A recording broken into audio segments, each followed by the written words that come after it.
The Tudor dynasty was built on blood, betrayal, and endless battles for power.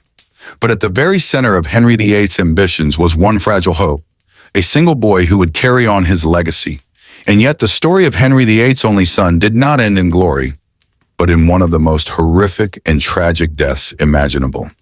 From birth, Prince Edward's life was more of a curse than a blessing. He was celebrated as the miracle child, the son Henry VIII had prayed for after years of broken marriages and miscarriages. But no amount of royal protection, prayer, or power could shield him from the nightmare that awaited. Edward VI was born on October 12, 1537, to Jane Seymour, Henry's third wife. Bells rang across England, cannons fired, and feasts erupted in every village.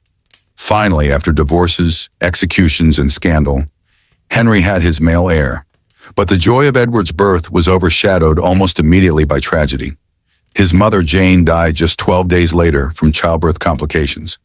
The boy who was meant to secure England's future entered life already surrounded by death. As a child, Edward was kept under strict surveillance. He was the most precious commodity in the kingdom, the Tudor bloodline distilled into one fragile boy. Tutors drilled him in languages, scripture, and politics. He was brilliant for his age, but his body betrayed him. He was small, pale, and frequently sick. Records describe him as thin, with hollow cheeks, and always prone to coughing fits. Courtiers whispered about his frailty, but no one dared suggest the unthinkable, that the long-awaited heir might never survive to adulthood. When Henry VIII died in 1547, 9-year-old Edward became king. Imagine that, a child barely old enough to understand the world suddenly ruling an entire kingdom. Of course, real power was held by his regents, first his uncle Edward Seymour, and later John Dudley, Duke of Northumberland. But Edward was more than just a pawn. He took his role seriously. He was fiercely Protestant and demanded reforms that would forever change England's religion. Yet beneath the crown and the speeches was still a weak, coughing boy whose body was failing. By 1552, Edward's health collapsed completely. His body was ravaged by what doctors of the time called consumption. Today, historians believe it was likely tuberculosis, though some argue it may have been a combination of infections. Whatever it was, it tore through his body in the most horrific way possible. Edward's once thin frame wasted away to skin and bone. His coughs were described as violent, tearing at his chest until he spat blood. The disease made every breath a torture. His skin turned a sickly gray, his eyes sunken, his strength gone. And yet the cruelty of it all was that Edward remained mentally sharp. He knew exactly what was happening to him.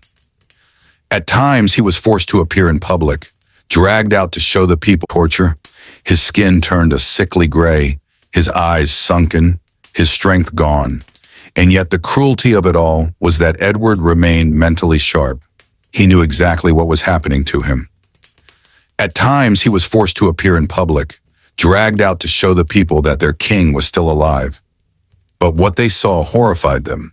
The boy who was supposed to represent England's strength looked like a skeleton wrapped in silk robes.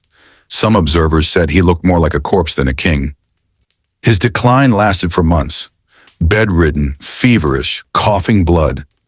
Edward suffered in ways most people can hardly imagine. His attendants wrote that he could barely sleep, his body racked with pain. He begged for relief, but none came. The most horrific part? His skin began to rot while he was still alive. Chronic fevers and infection caused ulcers to form on his body, leaving open sores that smelled of decay. Witnesses claimed the stench in his chamber was unbearable. The heir Henry VIII had sacrificed so much for, the boy whose birth had changed the fate of queens, was literally rotting away before the kingdom's eyes. By July 1553, Edward was only 15 years old, but his body was completely destroyed. His final days were pure agony. Reports describe him gasping for breath, his chest rattling, his body convulsing as he struggled to cling to life. And then, on July 6th, he died in his bed at Greenwich Palace.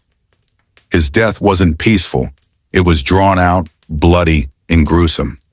England's golden hope had been extinguished in the most horrific way imaginable.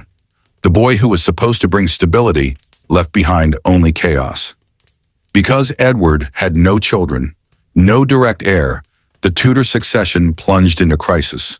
In his desperation, he had tried to secure the throne for Lady Jane Grey, his Protestant cousin.